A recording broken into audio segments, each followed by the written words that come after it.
இந்த மே 18 இனப்படுகொலை. இந்த இனப்படுகொலையில் தலைவர் பிரபாகரனை கொன்றொழித்த காங்கிரஸை கருவறுக்காமல் விடமாட்டோம்.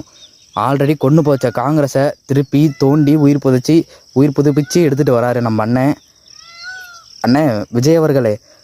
இந்த காங்கிரஸ் தான் தமிழ் இனத்தை கொன்னது. ஆனால் நீங்கள் நேற்று ஒரு ட்வீட் போட்டிருந்தீங்க, தமிழ் இனத்தில் உயிர் நீத்த மாவீரர்களுக்கு வணக்கம்னு சொல்லிட்டு ஒரு போஸ்ட் போட்டிருந்தீங்க.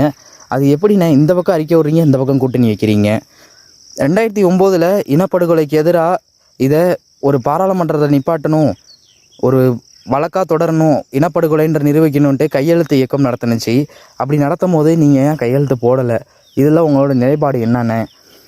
இலங்கை தமிழர்களுக்கு எல்லாரும் 1000 500 ஒரு துணை ஆர்டிஸ்ட்டு கூட 10,000 கொடுத்து உதவி பண்ணாங்க. நம்ம சிம்பு அவர்கள் 2 லட்சம் கொடுத்தாங்க. வெறும் 500 ரூபா ரசிகர் மன்றத்துலேருந்து எடுத்து கொடுத்தீங்க. ஏன் உங்களோட காசு என்னாச்சு?